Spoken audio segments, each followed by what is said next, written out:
பராசக்தி படத்துடைய art director Karthik அவர்கள் வந்து இணைஞ்சிருக்காங்க. சென்னை வள்ளுவர் கோட்டத்துல பராசக்தி படத்துக்கு ஒரு பிரம்மாண்டமான ஒரு கண்காட்சி ரெடி பண்ணியிருக்காங்க.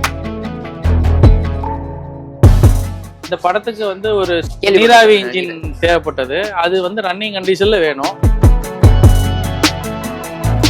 போல்டு நட்டு முதற்கொண்டு அதை ரீக்ரியேட் பண்ணோம். சிக்னல் எல்லாமே வந்து நெட்வொர்க்ல போயிடுச்சு இப்ப. ஆனா இது வந்து அப்ப நெட்வொர்க் கிடையாது இல்லையா, சிக்னல்ல மொபைல் கிடையாது. எல்லாம் கிட்டத்தட்ட 3 மாசம் 4 மாசம் ஆயிடுச்சு அந்த ட்ரெயினை ரெடி பண்றது, போடுறதுக்கு. நிறைய விஷயங்கள் சோர்ஸ் பண்ணோம், நிறைய விஷயங்கள் ரீக்ரியேட் பண்ணோம். இல்ல பீரியட் கார்லாம் வருது அப்படின்னா ஃபுல்லா வந்து அடிக்கிட்டாங்க வண்டியை. காலையில ஃபர்ஸ்ட் ஷாட் எடுக்கணும். மேம் வந்து சரி கூப்பிடுங்க சார அப்படின்னா வரல. என்னன்னு பார்த்தா அவர் 2 கார் பார்த்துட்டு இருக்கிறாரு. மைக்லாம் வந்து நாங்க ரீக்ரியேட் பண்ணோம். நேஷனல் ரேடியோ அதோட மைக்கு இதெல்லாம் நாங்க ரீக்ரியேட் தான் பண்ணோம். கிடைக்கல. இப்போ ஒரு ஸ்ட்ரீட்ல ஷூட் பண்றோம் அப்படின்னா ஸ்ட்ரீட்ல எல்லாம் விளம்பர படங்கள்லாம் இருக்கு. வரலாற்றையும் மாத்தி சொல்லிடக்கூடாதுன்றதுனால அது என்ன கலர் பேலட்ல இருந்துச்சு, என்ன ஃபாண்ட்ல இருந்துச்சு, அதெல்லாம் நீங்க பார்க்கலாம். ஆனா படிச்சீங்கன்னா வேறையா இருக்கும். அது சுதா மேம் பொறுத்த வரைக்கும் எனக்கு வந்து நான் எங்க எது நடந்துச்சோ அந்த இடத்துல பண்ணணுன்றதுல ரொம்ப தெளிவா இருந்தாங்க. ஆனா அதுல என்ன எங்களுக்கு பிரச்சனை இருந்துச்சு அப்படின்னா, சோ இது மதுரை அப்படிங்கறதுனால இந்த திலகர் திடல் இதெல்லாம் பேஸ் பண்ணி செட்டு போட்டிருந்தோம். அந்த காலகட்டத்திலே இருந்து பார்த்தாங்கன்னா எப்படி இருக்கும் அப்படிங்கிறதுக்காக தான் இந்த தியேட்டர் டெண்டு கொட்டகை. நாளைய தொழில்நுட்பத்தை இன்றே கற்றுக்கொள்ளுங்கள். விஐடி வழங்கும் நியூ ஏஜ் இன்ஜினியர்ஸ்க்கான நியூ ஏஜ் சிஎஸ்சி ப்ரோக்ராம்ஸ் 2026க்கான பிடெக் அட்மிஷன்ஸ் ஓபன். நம்ம கூட இந்த இன்டர்வியூல பராசக்தி படத்துடைய ஆர்ட் டைரக்டர் கார்த்திக் அவர்கள் வந்து இணைஞ்சிருக்காங்க. இங்க சென்னை வள்ளுவர் கோட்டத்துல பராசக்தி படத்துக்கு ஒரு சூப்பரான பிரம்மாண்டமான ஒரு கண்காட்சி ரெடி பண்ணியிருக்காங்க, செட்டு போட்டு அப்படின்னு சொல்லலாம். சோ இந்த செட்டு பத்தி ஸ்டார்ட் பண்ணி பராசக்தி அப்படின்ற மாதிரி நிறைய விஷயங்கள் இந்த இன்டர்வியூல நம்ம கேட்டு தெரிஞ்சுக்கிறோம். வாங்க பார்க்கலாம். வணக்கம் சார். வணக்கம். எப்படி இருக்கீங்க? நல்லா இருக்கேன். நீங்க எப்படி இருக்கீங்க? ரொம்ப சூப்பரா இருக்கேன் sir. First of all Parasakthi ரிலீஸ்க்கு வாழ்த்துக்கள். நீங்க தயாராயிட்டு இருந்திருப்பீங்க. இந்த ஒரு கண்காட்சி மக்களுக்காக ரெடி பண்ணி இருந்திருக்கீங்க. மக்கள் எப்படி சந்தோஷமா பாத்துட்டு போறாங்க அப்படின்னு என்ஜாய் பண்றாங்க. நாங்க இந்த அளவுக்கு எதிர்பார்க்க கூடாது. நான் அதை உண்மையை சொல்றேன். ஏன்னா எல்லாரும் அதை அனுபவிச்ச விஷயம் தானு சொல்லி நாங்க சாதாரணமா நினைச்சிட்டோம். சிட்டில வந்து இந்த மாதிரி யாரையும் அனுபவிக்கல. நாங்கள் ஒன்று எதிர்பார்த்தோம், இதை போய் மக்கள்கிட்ட கொண்டு போய் சேர்ப்போம், அவங்க அதை ஃபீல் பண்ணுவாங்க. ஸ்க்ரீனில் பார்க்கறது இல்லாமல் ஸ்க்ரீனுக்கு பின்னாடி என்னெல்லாம் இருந்துச்சு அப்படின்னு தெரிஞ்சுக்கணும். நம்ம இவ்வளோ பெரிய ஒரு உழைப்பு இருக்குது, அது சின்னதாக வந்து அவங்களுக்கு வந்து காமிக்கலாம்னு நினச்சோம். அது சக்ஸஸாக போயிட்டு இருக்கு. Okay sir. இந்த கண்காட்சிக்கு தீமா நீங்கள் என்ன ஃபிக்ஸ் பண்ணீங்க சார்? கண்காட்சியோட தீம் என்னன்னா, கிட்டத்தட்ட வந்து ஒரு 5 காலம் அந்த ஒரு 5 வருஷமாக வந்து டைரக்டர் இதுக்காக போராடி இருக்கிறாங்க. நாங்கள் அவங்க பின்னாடியே ஓடி வந்துட்டு இருக்கோம் அந்த படத்துக்காக. ஒரு 2-3 வருஷம் ரிசர்ச் பண்ணி இப்படி ஒரு ப்ராஜெக்ட் ஒரு 1 இயரா படப்பிடிப்பு நடந்து இன்னைக்கு வந்து மக்கள் பார்க்கறதுக்காக வெயிட் பண்ணிட்டு இருக்கிறாங்க. ஜனவரி 14 ரிலீஸுக்காக எல்லாரும் இருக்கும்போது இந்த விஷயம் வந்து இவ்வளவு உழைப்பு இருக்கிறது மக்களுக்கு தெரியணும்ல. ஸோ இவருக்கு 1965 வந்து என்ன மாதிரிலாம் இருந்துச்சு காலகட்டங்கள், அப்போ என்னெல்லாம் பொருட்கள் இருந்துச்சு, என்னெல்லாம், ஏன்னா இப்போ இருக்கிற டெக்னாலஜி அப்போ கிடையாது. டெக்னாலஜி இல்லாத காலத்தில் எப்படிலாம் அவங்க டெக்னாலஜி யூஸ் பண்ணிக்கிட்டாங்க அப்படிங்கிறத மக்கள்கிட்ட கொண்டு போய் சேர்க்கணும், அவங்க பார்த்து அனுபவிக்கணும், தொட்டு ஃபீல் பண்ணணும்ன்றதுக்காக பண்ண விஷயம் தான். ஓகே, அப்படியே நம்ம டிராவல் பண்ணுவோம். இந்த செட் பத்தி அப்படியே பராசக்தியோட நம்ம கனெக்ட் பண்ணி நிறைய விஷயம் பேசலாம். கண்டிப்பா.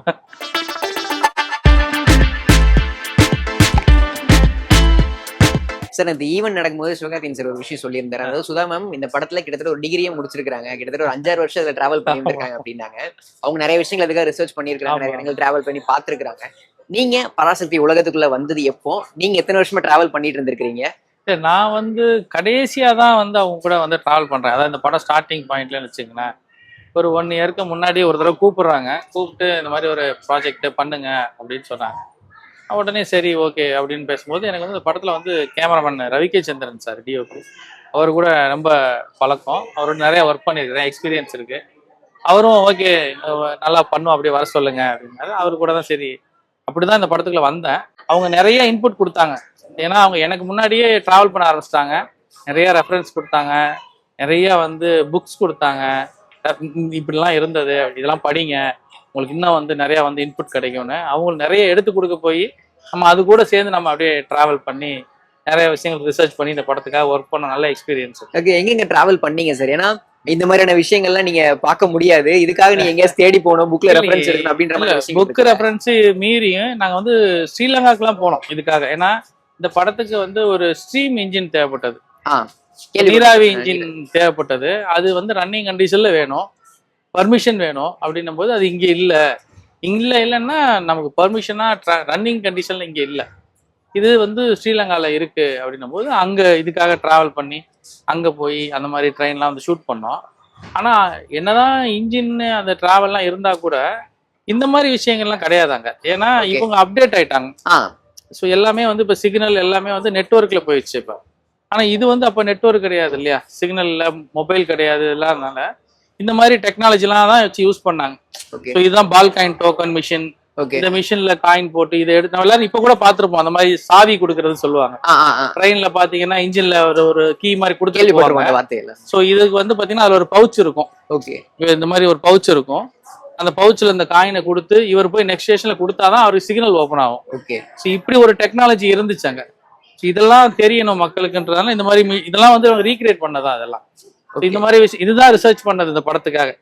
இது மாதிரி நிறைய விஷயங்கள் ரிசர்ச் பண்ணி பண்ணணும் அந்த படத்துக்கு. அந்த மாதிரி நீராவி இன்ஜினுக்காக நீங்க ஸ்ரீலங்கா வரைக்கும் போனீங்க அப்படின்ற ஒரு விஷயம் சொல்லிருந்தீங்க இல்லையா, அந்த மாதிரி இந்த படத்தோட செட்டுக்கு நீங்க ப்ராப்பர்ட்டிஸ் நீங்க கலெக்ட் பண்றதுக்கு நிறைய விஷயங்கள் நிறைய டிராவல் பண்ண வேண்டியது. நிறைய டிராவல் போனா என்னென்ன விஷயங்கள் நீங்க கலெக்ட் பண்றதுக்கு ரொம்பவே சிரமப்பட்டீங்க அப்படின்னு சொல்லலாம். இல்ல இப்போ இந்த நீராவி இன்ஜினே எடுத்துப்போம். நீராவி இன்ஜின் வந்து பாத்தீங்கன்னா ரன்னிங் கண்டிஷன்ல வேணும்னு போய் ஷூட் பண்ணிட்டோம். ஆனா அந்த இன்ஜினை டேமேஜ் பண்ற மாதிரி ஒரு சீக்வன்ஸ் இருக்கு படத்துல. சோ அது வந்து கவர்மெண்ட் வேற ஒரு நாடு அங்க போய் நம்ம போய் ஃபைட் சீக்வன்ஸ்ல உடைக்க முடியாது இல்லையா. ஸோ இப்போ என்ன ஆயிடுச்சுன்னா அதே ட்ரெயினை இங்க ரீக்ரியேட் பண்ணோம். இப்போ என்ன ஆச்சு, திருப்பி போனோம் அங்க போய் அங்க இன்ச் பை இன்ச் அந்த ட்ரெயினை மெஷர் எடுத்து அதோட பிளான்லாம் அவங்க கிட்ட கேட்டு வாங்கி அதே ட்ரெயினை இங்க ரீக்ரியேட் பண்ணோம். கிட்டத்தட்ட 3 மாசம் 4 மாசம் ஆயிடுச்சு அந்த ட்ரெயினை ரெடி பண்றது, செட்டு போடுறதுக்கு. ஏன்னா ஒரிஜினலா வேணும்னு சொல்லி ஃபுல் ஃபினிஷ்டா பண்ணோம். இப்போ நம்ம செட்டு சினிமால பாத்தீங்கன்னா எப்பயுமே விஷன் மட்டும்தான் காட்டுவோம், அதோட பேக்ட்ராப் காட்ட மாட்டோம். ஸோ எந்த பக்கம் நமக்கு ஷூட்டிங் தேவையோ அது மட்டும் தான் விஷுவல்ல தெரியும். பின்னாடி வந்து நம்ம அன்பினிஷா விட்டுருவோம். ஆனா அந்த ட்ரெயின் அப்படி கிடையாது, 360 டிகிரி ஷூட் பண்ண வேண்டியது இருக்கு. அதனால இன்டீரியர் எக்ஸ்டீரியர் ஒரு போல்டு நட்டு முத கொண்டு அதை ரீக்ரியேட் பண்ணோம். அது கொஞ்சம் சேலஞ்சிங்கா இருந்தது அந்த படத்துல.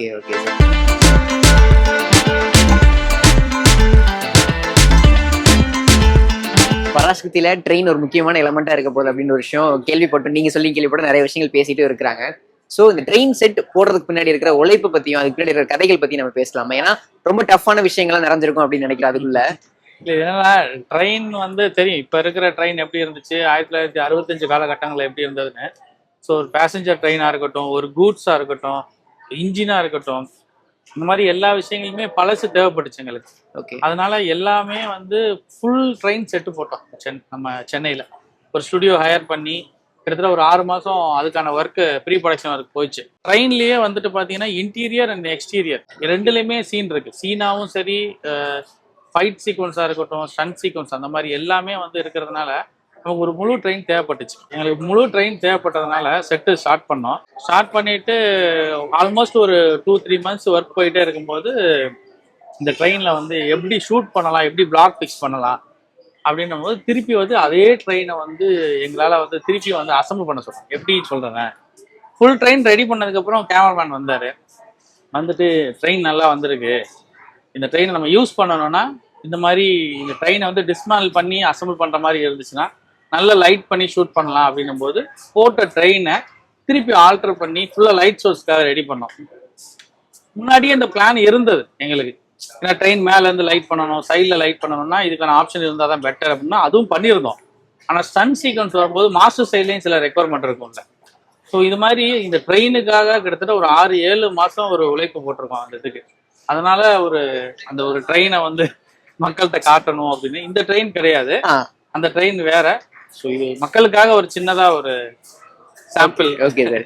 சுதா கொங்கரா மேம் நேற்று ஆனந்தவுடன் கொடுத்த இன்டர்வியூ என்ன சொல்லியிருந்தாங்கன்னா, நேர்ல போய் நம்ம ஷூட் பண்றது அப்படின்ற ஒரு விஷயத்தை தான் அவங்க ரொம்ப விரும்புவாங்க அப்படின்னு ஒரு விஷயத்த சொல்லியிருந்தாங்க. இப்போ ட்ரெயின் அப்படின்றதான் படத்துல ஒரு மேஜரான சீக்வன்ஸ் இருக்க போகுது அப்படின்றது. நீங்க அது கம்ப்ளீட்டா ஒரு செட்டு போட்டு முடிச்சிட்டீங்க, நிறைய சேலஞ்சஸ்க்கு அப்புறம் ஒரு பயங்கரமான செட்டு போட்டு முடிச்சிட்டீங்க. அந்த செட்டை பார்த்ததும் ஒரு சாட்டிஸ்ஃபைடு வார்த்தையில என்ன விஷயம் சொன்னாங்க அவங்க? இல்ல மேம் சொன்னது 100க்கு 100 கரெக்ட். நான் அதனாலதான் திரும்ப அழுத்தி சொல்லிட்டே இருக்கிறேன். ஸ்ரீலங்கா போய் real train real station shoot பண்ணோம்.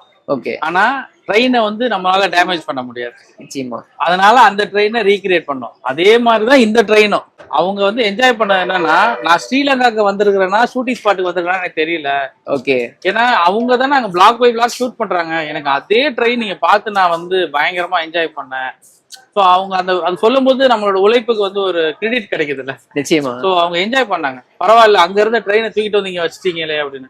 ஸோ மேம் மட்டும் இல்ல, நம்ம ரவிமோகன் சாரா இருக்கட்டும், சிவகார்த்திகேயன் சாரா இருக்கட்டும், எல்லாருமே வந்து என்னப்பா அங்க இருந்து ட்ரெயினை தூக்கிட்டு வந்துட்டீங்களான்னு அது நம்ம கேட்கும் போதே ஒரு என்ஜாய் நல்லா சந்தோஷமா இருந்துச்சு. ஓகே, நம்மளோட உழைப்பு எல்லாரும் கிரெடிட் கொடுக்கறது. Okay sir. இப்ப செட் போடுற விஷயம் அப்படின்றது நீங்க உங்களோட ஒர்க்ஸ் போட்டு நீங்க பண்ணிடுவீங்க. ஆனா அதையும் தாண்டி ப்ராப்ஸ் அப்படின்ற ஒரு விஷயம் இருக்கு இல்லையா, இந்த மாதிரி சூட் கேசஸ், இந்த பழைய கால இந்த மிலிட்டரி டைப்ல இருக்கிற ஒரு சூட் கேஸ், அதெல்லாம் நம்ம வாங்குறது கண்டுபிடிக்கிறது அப்படின்றது பயங்கர சேலஞ்சா இருந்திருக்கும்.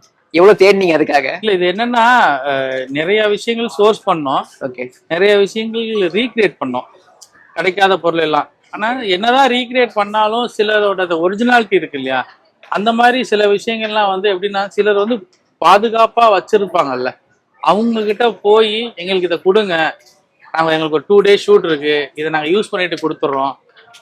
இப்போ நான் இந்த படத்துல வந்து பாத்தீங்கன்னா சும்மா ஒரு சோடா ஃபேக்டரி சீக்வன்ஸ் இருக்கு. ஸோ அந்த மாதிரிலாம் இருக்கும்போது அந்த சோடா மிஷின்லாம் பழைய மிஷின்லாம் இருக்கும். இப்போ அந்த மிஷின்லாம் வந்து பாத்தீங்கன்னா ஹைதராபாத்ல போய் இந்த சோடா ஃபேக்டரி இருக்கிற ஒருத்தவங்க இருக்காங்க இல்லையா, அவங்க கிட்ட போய் கேட்கும் போது இல்ல இது வந்து எங்க தாத்தா வச்சிருந்த மிஷினு, ஏன்னா இப்போ அவங்க அப்டேட் ஆயிட்டாங்க, அவங்க வந்து அதை ஒரு ஞாபகமா வச்சிருக்காங்க, இதை கொடுங்கன்னா அதை எப்படி கொடுப்பாங்க, அதை டேமேஜ் பண்ணா அப்படின்னா ரொம்ப பயப்படுவாங்க இல்லையா. ஸோ அப்போ போய் இந்த மாதிரி இந்த டைரக்டர் இவ்வளவு ஹீரோஸ் நடிக்கிறாங்க, இந்த மாதிரி ஒரு ப்ரொடியூசர், இந்த மாதிரி ஒரு படம் அப்படின்னா அவங்களும் ஓகே அதுக்கு வந்து ரெடி ஆகிடுறாங்க. சரி ஓகே நம்ம இதுக்கு வந்து உதவுது அப்படின்னு அந்த மாதிரி ஹெல்ப் பண்ணி நிறைய பேர்கிட்ட அந்த மெட்டீரியல் இந்த சோடா மிஷின் மட்டும் கிடையாது, அது மாதிரி பொருட்கள்லாம் அந்த மாதிரி நிறைய பேர்கிட்ட சோர்ஸ் பண்ணிட்டு திருப்பி அவங்க கிட்ட ஹேண்ட் ஓவர் பண்ணோம். அந்த மாதிரிலாம் இருக்கு.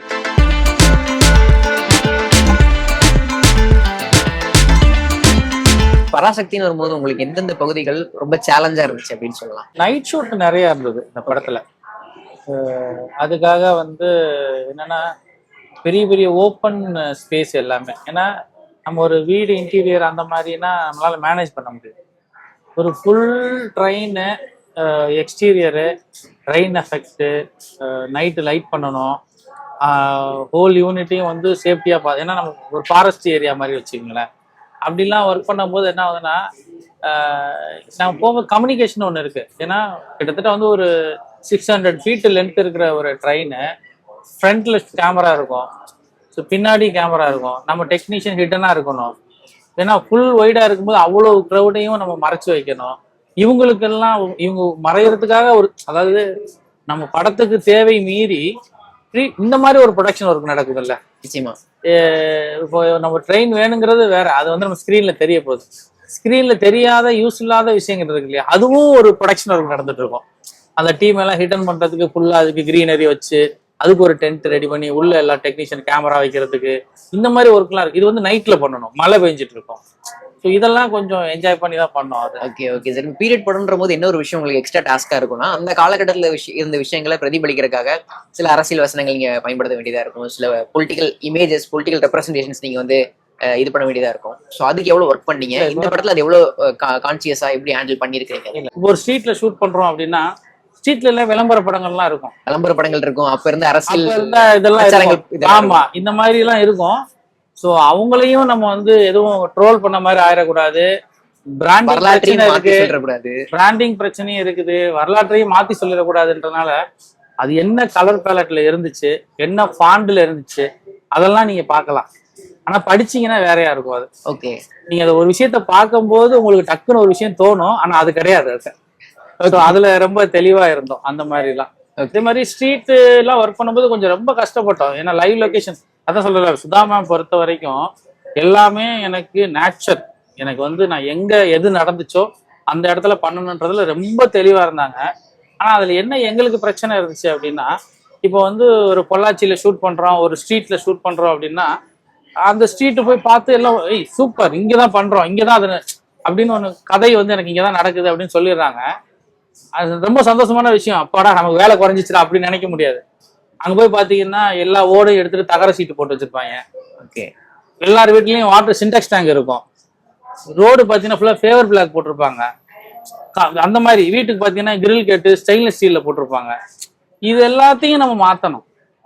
ஒரு பெரிய ஸ்ட்ரீட்ல வந்து ஸ்டன் சீக்வன்ஸ் நடக்குது, சீன் நடக்குதுன்னா ஒவ்வொரு வீட்லயும் பெர்மிஷன் வாங்கி அந்த மெட்டல் ஷீட்லாம் ரிமூவ் பண்ணிட்டு அதுக்கு வந்து நாட்டு ஓடு போட்டு ஸ்டெயின்லெஸ் கேட் எல்லாம் ரிமூவ் பண்ணிட்டு அதுக்கு உட்டுல டோர் போட்டு இந்த மாதிரி வேலைகள் இருக்கும். இந்த வேலை எங்களுக்கு ரொம்ப ஜாஸ்தி இருந்துச்சு.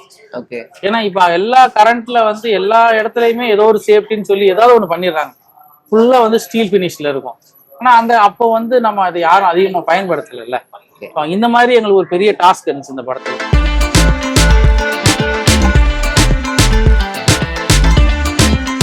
திலகர் திடல் செட்டு முன்னாடி இருக்கிறோம். இந்த செட்டுக்கு எவ்வளவு ஒர்க் பண்ணிருக்கீங்க படத்துல? இல்ல, இது திலகர் திடல் அப்படிங்கிறது ஒரு சின்ன போர்ஷன் தான். ஸோ மாசி ஸ்ட்ரீட் அப்படிங்கிறது படத்துல ஒரு பெரிய ஒரு செட்டு இருக்கு படத்துல. மதுரையில நடக்கிற ஒரு விஷயம் மாதிரி. ஸோ இதுவும் வந்து அப்படித்தான், கதை சார்ந்து கதைக்களம் ஒரு அந்த இடத்துல வந்து நிறைய சீன்ஸ் இருக்குன்றதுனால ஒரு பெரிய பிரம்மாண்ட ஒரு செட்டு ஒன்று போட்டோம். ஓகே. இது வந்து எப்படின்னா, இங்க உள்ள அதாவது என்ன சொல்றாங்க, கிளைமேட் பிரச்சனை எல்லாம் இருந்துச்சு எங்களுக்கு. இங்க மழை, அந்த டைம்ல நல்ல மழை டைம்னால நம்ம இதை வந்து ஹைதராபாத்ல போய் போட்டுடலாம் அப்படின்னு இங்கேருந்து ஷிஃப்ட் ஆகி ஹைதராபாத்ல போய் அந்த செட்டை வந்து பெரிய ஓப்பன் ஸ்பேஸ்ல பண்ணோம். ஸோ அந்த மாசி ஸ்ட்ரீட்ல ஒரு பகுதி தான் வந்து இந்த திலகர் திடல். ஓகே. ஸோ திலகர் திடல் வந்து மாசி ஸ்ட்ரீட்டுக்குள்ள ஒரு போர்ஷன் அப்படின்னு வச்சுக்கோங்களேன். ஓகே. ஸோ இது மதுரை அப்படிங்கிறதுனால இந்த திலகர் திடல் இதெல்லாம் பேஸ் பண்ணி செட்டு போட்டிருந்தோம். ஒரு பெரிய மார்க்கெட் செட்டு அதெல்லாம் பண்ணியிருந்தாங்க. அதை வந்து கொஞ்சம் காட்டலாம்ன்றதுக்காக தான் இது ஒரு மார்க்கெட் அப்படிங்கிறதுக்காக. Okay sir. ஆனா நீங்க இந்த மாதிரி விஷயங்கள் நிறைய தெரிஞ்சுக்கிறதுக்கு அப்போ எப்படி இருந்துச்சு, அப்போ இந்த மாசிதிரம் அப்படின்றது எப்படி ஃபங்க்ஷன் ஆயிட்டு இருந்துச்சு அப்படின்னு தெரிஞ்சுக்கிறதுக்கு நிறைய பேர் போய் பேச வேண்டியதா இருந்திருக்கும், நிறைய படிக்க வேண்டியதா இருந்திருக்கும். அப்படியே நம்ம எக்ஸ்பீரியன்சஸ் எல்லாம் பராசக்தியில் நடந்துச்சு அவங்களுக்கு? கண்டிப்பா கண்டிப்பா. அதாவது கிட்டத்தட்ட வந்து ஒரு 20-30 குரூ இதுக்காகவே, பேசுற டைரக்டர், நாங்க, என்னோட அசிஸ்டன்ஸ் டிராவல் பண்ணிட்டே இருப்பாங்க. மேம் சொல்லிட்டே இருப்பாங்க, இங்க போங்க அங்க போங்க. மதுரையில எல்லாம் போய் ஒரு 1 வீக் ஸ்டே பண்ணி அந்த மாசி ஸ்ட்ரீட்ல வந்து பெரிய ரிசர்ச்சே நடந்துச்சு. ஒரு எந்த பழைய பில்டிங்லாம் இருக்குதோ அங்கெல்லாம் உள்ள போந்துருவாங்க. ஓகே. யார் இருக்கிறா, அவங்க கிட்ட ஏதாவது கேட்டா டீட்டெயில் கிடைக்கும். அவங்ககிட்ட ஏதாவது போட்டோ, மாசியோட பழைய போட்டோஸ் அவங்க ஏதாவது வச்சிருப்பாங்க. அந்த மாதிரி கலெக்ஷன்லாம் பண்ணுவாங்க. ஸோ மதுரையில வந்து இப்போ மாசி ஸ்ட்ரீட் வந்து இப்போ கீழே மாசி வீதி, மேல மாசி வீதி, இப்படி நிறைய. அப்போ வந்து மாசி வீதி தான் அது. ஓகே. எல்லாத்துக்கும் சேர்த்து ஒரே இதுதான். இப்பவும் அங்க உள்ள அந்த 1965ல இருந்த சில கட்டடம்லாம் இருக்காங்க. அவங்க எல்லாம் போய் அவங்க கிட்ட அந்த ஸ்ட்ரக்சர் எல்லாம் போட்டோ எடுத்து அதெல்லாம் ரீக்ரியேட் பண்ணிருக்கோம் நம்ம அந்த படத்துல. அந்த ஜங்ஷன் எப்படி இருந்துச்சு, அந்த ஏரியா எப்படி இருந்துச்சு, என்னென்ன ஹைட்ல இருந்தது, எவ்வளவு வீடு இருந்திருக்கும். ஏன்னா மாசி ஸ்ட்ரீட்ன்றது முக்கியமான ஒரு வீதி. மதுரை மீனாட்சி அம்மன் கோயிலோட மொத்த இதுமே அந்த வீதியில தான் நடந்திருந்திருக்குது அந்த காலகட்டத்துல. இதெல்லாம் ஒரு பெரிய ரிசர்ச் இருந்துச்சு. ஒரு ரிசர்ச் டீம் இருந்தாங்க இந்த படத்துல அதுக்குன்னே.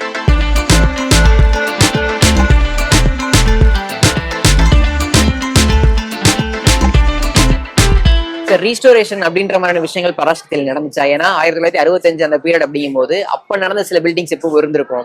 அந்த பில்டிங்ஸ்ல நீங்க போய் எடுக்கணும் அப்படின்ற மாதிரி ஆசைப்பட்டு இருந்திருப்பீங்க. ஷூட்டிங்காக அதை ரீஸ்டோர் பண்ணது அப்படின்ற மாதிரியான விஷயங்கள் ஏதாச்சும் நடந்துச்சா? நடந்தது. இப்ப இந்த மாசி வீதி வந்து அந்த மாதிரிதான் நடந்தது. ஏன்னா மாசி வீதியில வந்து நாங்க போய் பார்க்கும்போது எல்லாமே இப்போ உள்ள லேட்டஸ்ட் ஃபுல்லா ஆல்கோ பேனல் ஷீட்டு, கடைங்க, புது பில்டிங் இப்படிலாம் இருந்தது. ஆனா ஒரு 10 பில்டிங் இருக்குன்னா இடையில ஒரு பழைய பில்டிங் ஒண்ணு அப்படியே ஒரு தாமரை பூத்த மாதிரி இருந்தது. ஸோ அவங்க கிட்ட எல்லாம் போய் பேசி இந்த மாதிரி ஒரு கதைக்களம் இருக்குது, நாங்கள் இந்த மாதிரி படப்பிடிப்பு பண்ண போறோம், எங்களுக்கு சப்போர்ட் பண்ணுவோம்னா அவங்களும் எங்களை உள்ள கூப்பிட்டு அவங்களோட ஸ்டோரிலாம் சொல்லுவாங்க. எங்க அப்பா வந்து இங்கதான் இருந்தாங்க, இங்கதான் படுப்பாங்க, நாங்க இது வழிதான் ஸ்கூலுக்கு நடந்து போவோம் அப்படின்லாம் அவங்க சொல்லுவாங்கல்ல. அவங்க என்னமா இப்ப நம்ம எல்லா விஷயமே ஒரு சின்ன சின்ன பாயிண்ட் கூட நாங்க எடுத்துக்கிட்டோம், நோட் பண்ணிட்டு தான் பண்ணோம். அப்ப அவங்க வீட்டை சுத்தி காட்டுவாங்க, இந்த இடம் இருந்துச்சு ஆனா இந்த போர்ஷனை நாங்க இடிச்சிட்டோம், இதுல இப்ப புது கட்டிட்டோம், எங்க அண்ணனோடது எங்க தம்பியோடது போக மிச்ச மீதியெல்லாம் இருந்தோம். அந்த மாதிரி கட்டடங்களும் இருக்கு அங்க. ஸோ அதெல்லாம் பார்த்து அதெல்லாம் போட்டோ எடுத்து அதை மெஷர் பண்ணி நம்ம அதுக்கு ஒரு பிளான் ரெடி பண்ணி நம்ம இன்டீரியரா இல்லைன்னா கூட அந்த எக்ஸ்டீரியர் மட்டுமாவது யூஸ் பண்ணிடுவோம் அப்படின்னு சொல்லி நம்ம செட்ல பாத்தீங்கன்னா ஃபுல்லா ஃப்ரண்ட் எலிவேஷன் ஃபுல்லாவே ஆக்சுவலா மதுரையில இருந்த பில்டிங்கோட ரெஃபரன்ஸ் எடுத்து தான் பண்ணிருக்கோம். கார் கலெக்ட் பண்றது எவ்வளவு டஃப்பான ப்ராசஸ் ஏன்னா கொடுக்க மாட்டாங்க கண்டிப்பா, ஏன்னா அவங்க ஒரு பொக்கிஷமா வச்சிருந்திருப்பாங்க. எப்படின்னா சுதா மேமோட இது எப்படின்னா எனக்கு இதுதான் வேணும் அப்படின்னு ஒரு ஸ்ட்ரிக்டா ஒரு விஷயம் சொல்லிடுவாங்க. ஆனா அந்த ஸ்ட்ரிக்ட்னஸ்ல ஒரு சின்னதா ஒரு ஹாப்பினஸ் இருக்கும். என்ன மாதிரினா அவங்களுக்கே தெரியும் இதுக்கு எவ்வளவு போராடினாலும் இது வந்து கிடைக்குமா, ரெடி பண்ணிடுவாங்களா. ஏன்னா நம்ம கிரியேட் பண்ற விஷயம்னா எப்பா பண்ணிருங்க அப்படின்னு சொல்லிடுவாங்க, ரெடி பண்ணிடுவோம். இந்த மாதிரி விஷயங்கள்லாம் வந்து நம்ம அதை ரீக்ரியேட் பண்ணா அது பெரிய ப்ராசஸ். ப்ரொடக்ஷன் சைடாவும் சரி, ஸோ பட்ஜெட்டா அப்படிலாம் யோசிக்கணும்ல. அப்படின்னும் போது அவைலபிள் சோர்ஸ் என்னென்ன இருக்கு அப்படின்னும் போது எனக்கு இது மாதிரி வேணும் அப்படின்வாங்க. நம்ம என்ன பண்ணுவோம்னா அவங்க கேட்கும் போதே இதோட அடிஷ்னலா ஒரு 10 அடிஷ்னலா கொடுப்போம். எதுனாலும் இந்த மாதிரி விஷயம் மேம் இந்த மாதிரி இருக்கு அப்படின்னு அவங்க 10ஐயும் பார்க்கும்போது ஒரு சின்னதா ஒரு இதுவா அப்படின்னு ஒரு ஆப்ஷன் கிடைச்சிரும். அப்போ ஒண்ணுக்கு இன்னொரு ஆப்ஷன் இருக்கிற ஒரு எங்களுக்கு ஒரு சுச்சுவேஷன் கிடைக்கும். அந்த மாதிரி வந்ததுதான் இந்த மாதிரி கார் எல்லாமே. இந்த கார் மட்டும் இல்ல, படத்துல நிறைய கார்ஸ் யூஸ் பண்ணிருக்கிறோம், பழைய விண்டேஜஸ் கார்ஸ். இப்ப விண்டேஜ் கார் வந்து மோஸ்ட்லி ஓனர்ஸ் வந்து கொடுக்க மாட்டாங்க, அவங்க ஒரு கலெக்ஷனா வச்சிருந்திருப்பாங்க, அவங்க கொடுக்க மாட்டாங்க. அது வந்து எப்படின்னா, ஒண்ணு இந்த படம் வந்து சுதா மேமோட படம். நம்ம வந்து சுதா மேம வந்து நம்ம எல்லாருமே வந்து ஆடியன்ஸ் வந்து இவ்வளவு தூரத்துக்கு வந்து சப்போர்ட் பண்றாங்கன்னா அவங்க வீட்டுல உள்ள ஒருத்தவங்களா தான் எல்லாருமே நினைச்சுக்கிறாங்க. எதுக்காக சொல்றேன் அப்படின்னா, நம்ம ஒரு விஷயம் போய் இந்த மாதிரி உங்க வீட்டுல இருக்கிறத கொடுங்கன்னு யாரு, எந்த நடிகர், யாரு ப்ரொடியூசரு, யாரு டைரக்டர், இவ்வளவு கொஸ்டின் கேட்கறாங்க. அவங்க கேட்கற கொஸ்டினுக்கு நம்ம கரெக்டான பதில் தான் சொல்றோம், அதுலயே கொடுத்துட்றாங்க. ஏன்னா சிவகார்த்திகேயன் சார், இந்த மாதிரி வந்து ரவிமோகன் சார் இருக்கிறாரு, சுதாம படமா அப்படியா, அவங்க வருவாங்களா, அவங்கள பாக்கலாமா, அந்த மாதிரி ஆடியன்ஸ் வந்து இதை கொடுத்தாவது அவங்கள வந்து பார்த்துட்டு போயிடலான்ற மாதிரி விஷயங்கள்லாம் நடந்துச்சு. ஆனா வந்து இதை கொடுத்துட்டு பார்க்க வரணும்லாம் யாரும் வரல. அவங்க மேல உள்ள ஒரு மரியாதை, அவங்க மேல உள்ள ஒரு பாசம், அந்த மாதிரி எங்களுக்கு நிறைய சோர்ஸ் கிடைச்சது படத்துக்கு. எஸ்கே சார் இந்த மாதிரி விண்டேஜ் கார்ஸ் பார்த்தோன்னு எவ்வளவு எக்ஸைட் ஆனாரு. ஏன்னா நேற்று ஈவெண்ட்ல பேசும்போதே அவருக்கு விண்டேஜ் கார்ஸ் எவ்வளவு பிடிக்கும் அப்படின்ற ஒரு விஷயத்த சொல்லியிருந்தாரு. நாங்க ஆக்சுவலா ஸ்ரீலங்காவில் போகும்போது நம்மளை விட அவங்க வந்து இப்போ வரைக்குமே வந்து விண்டேஜ் கார்ஸ் வந்து அவ்வளவு சேஃப்டியா பத்திரமா வச்சிருக்கிறாங்க. அதுதான் இப்போ அது அவர் அங்க என்ஜாய் பண்ணார். அதை ஒரு பெரிய சீக்வன்ஸ் ஒன்று இருக்கு படத்துல, அது ட்ரைலர் கூட பார்த்துருப்பீங்க. ஸோ டெல்லியில நடக்கிற மாதிரி ஒரு சீக்வன்ஸ், அது வந்து நாங்கள் அங்கே தான் பண்ணோம் அதை. ஏன்னா எங்களுக்கு அந்த பெரிய மேசிவ் பில்டிங்லாம் தேவைப்பட்டது, டெல்லியோட பழைய பில்டிங்லாம் தேவைப்பட்டதுனால ஸ்ரீலங்கா போயிருந்தோம். அப்போ வந்து இந்த மாதிரி வெளியில பீரியட் கார்லாம் வருது அப்படின்னோடனே ஃபுல்லா வந்து அடிக்கிட்டாங்க வண்டியை. காலையில ஃபர்ஸ்ட் ஷாட் எடுக்கணும், மேம் வந்து சரி கூப்பிடுங்க சார அப்படின்னா வரல. என்னன்னு பார்த்தா அவர் 2 கார் பார்த்துட்டு இருக்கிறாரு. இவ்வளவு கார் எப்படி கொண்டு வந்தீங்க, எப்படி என்ன ஏது, ஒரு இதுக்காக சொல்றேன், ஷூட்டிங் வரல அப்படிலாம் சொல்லல, அவர் என்ஜாய் பண்றாரு. ஸோ இவ்வளவு கலெக்ஷன், இவ்வளவு பிரம்மாண்டம், இவ்வளவு பண்றீங்க இந்த படத்துக்காக அப்படின்னு சொல்லி ப்ரொடியூசர்கிட்டையும் பயங்கரமா இதை பத்தி சொல்லிட்டு இருந்தாரு, எங்களுக்காக ரொம்ப சப்போர்ட் பண்றீங்க. ஏன்னா 1-2 கார்லாம் இல்லை, கிட்டத்தட்ட வந்து 500 கார் நிற்கும் காலையில. அவ்வளவு பெரிய ரோட பிளாக் பண்ணுவாங்க ஸ்ரீலங்கால மார்னிங். ஏன்னா ஒரு பெரிய டிராபிக் ஜாமு. நம்ம இண்டிவிஜுவலா ஒரு சிங்கிள் ஃப்ரேம் வச்சு ஷூட் பண்றோம், பீரியட் ஃபிலிம்ன்றது வேற. மாசம் ஒயிட் ஃப்ரேம் வைக்கிறதுன்னு ஒன்று இருக்குல்ல, அவ்வளவு பெரிய ஃப்ரேம்லயும் ஒயிடா நிற்கும் காரு.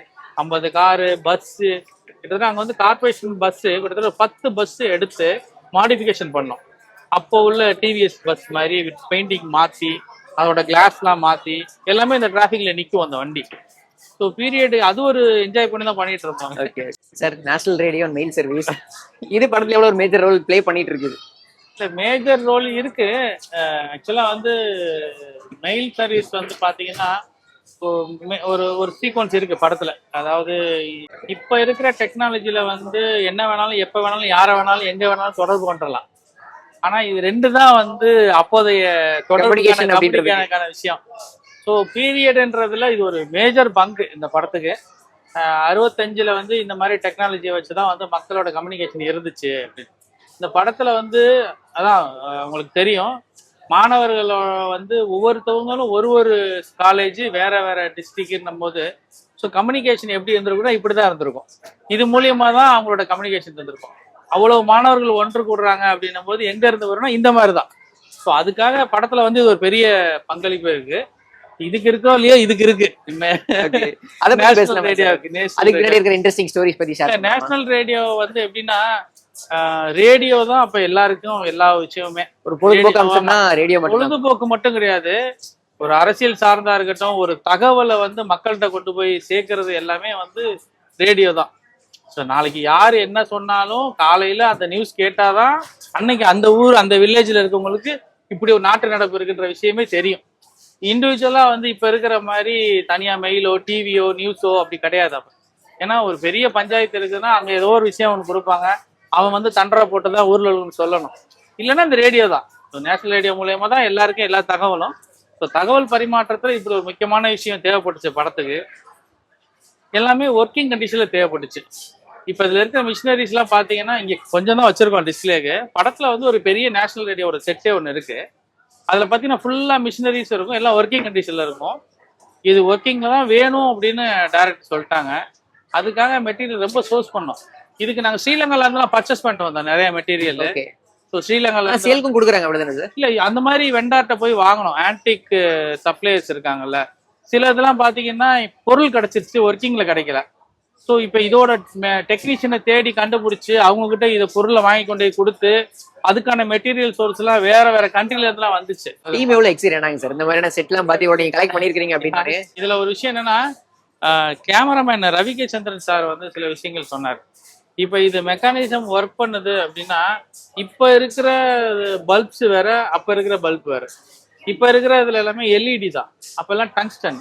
ஸோ அதெல்லாம் பாத்துக்கங்க அப்படின்னு ஒரு ஒரு க்ளூ ஒன்று கொடுத்தாரு. அதனால அந்த மெக்கானிசம் எல்லாத்துலயுமே வந்துட்டு அந்த எல்இடி எல்லாம் ரிமூவ் பண்ணி அதை டங்ஸ்டனா மாத்தி அந்த டிஜிட்டலைஸ் இருக்கக்கூடாது அதுல, அப்படிலாம் ஒர்க் பண்ணோம். அதை பார்த்துட்டு அதை பர்டிகுலரா சொல்லி சூப்பரா பண்ணிருக்கீங்க அப்படின்னு டைரக்டர் கொடுத்துதா இங்க பாரு இப்பெல்லாம் பண்ணிருக்கிறாங்க. அந்த விஷயம்லாம் கொஞ்சம் என்ஜாய் பண்ண மாதிரி பெரிய கிரெடிட்டா இருந்தது. ஒரு ஏன்னா ஒரு பெரிய லெஜண்ட் வந்து நம்ம வந்து நல்லா பண்ணிருக்கீங்கன்னு சொல்லும் போது நமக்கு ஒரு ஹாப்பினஸ் இருக்கு இல்லையா, அந்த மாதிரிலாம் என்ஜாய் பண்ணோம். அதை இதுக்கு வந்து நிறைய மைக் எல்லாம் வந்து நாங்க ரீக்ரியேட் பண்ணோம். அப்ப ரவுண்டா வேற ஒரு ஷேப்ல இருக்கும் மைக், அந்த மைக் ஆல் இந்தியா ரேடியோ, அத சரி நேஷனல் ரேடியோ அதோட மைக் இதெல்லாம் நாங்க ரீக்ரியேட் தான் பண்ணோம், கிடைக்கல. அதனால எல்லாமே ரெடி பண்ணோம், ஆர்டர் கொடுத்து செஞ்சோம் எல்லாம். தியேட்டர் செட் வேற நீங்க தனியா பயங்கரமா போட்டுருக்கீங்க. அது படத்துல எவ்வளவு ஒரு மேஜர் ரோல் ப்ளே பண்ணுது? இல்ல இதுல தியேட்டர் செட் படத்துல இல்ல. ஓகே, இங்க இது எதுக்காக அப்படின்னா மக்களோட வந்து அவங்க பார்வையை வந்து 1965 கொண்டு போகணும்ன்றதுல தெளிவா இருந்தோம். ஸோ அந்த மனம் மாறிடக்கூடாது, நம்ம ஸ்கிரீனுக்கு பின்னாடி என்ன ஒர்க் பண்ணிருக்கிறோன்றத மக்கள்கிட்ட கொண்டு போகணுன்றதுக்காக தான் பண்ணது இது.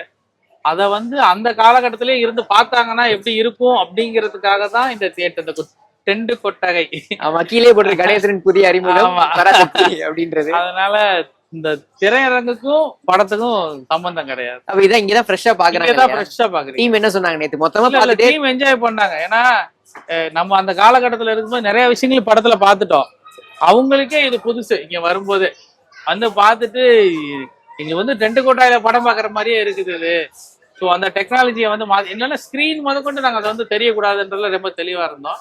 ஏன்னா டிஜிட்டல் ஸ்கிரீன் வேணாம், எல்இடி ஸ்கிரீன் வேணாம், ப்ரொஜெக்ஷன் தான் வேணும் அப்படிலாம் சொல்லி மக்களுக்காக தான் ஏற்பாடு பண்ணது. ஓகே சார், ரொம்ப நன்றி உங்க நேரத்துக்கும் உங்க பொறுமைக்கும். இவ்வளவு பிஸியான நேரத்திலும் எங்களுக்காக டைம் ஒதுக்கி ஒரு இன்டர்வியூ கொடுத்துருக்கீங்க. Thank you so much. Parasakthi wait பண்ணிருக்கோம். வாழ்த்துக்கள். நன்றி. 14க்கு அப்புறம் பார்க்கலாம். நிச்சயமா சார். நியூ ஏஜ் இன்ஜினியர்ஸ்க்கு விஐடி வழங்குகிறது நியூ ஏஜ் சிஎஸ்சி ப்ரோக்ராம்ஸ். 1000க்கும் அதிகமான நிறுவனங்களில் campus placements, highest salary package, இன்னும் பல. 2026 ஆண்டுக்கான B Tech admission is open now. A place to learn, a chance to grow.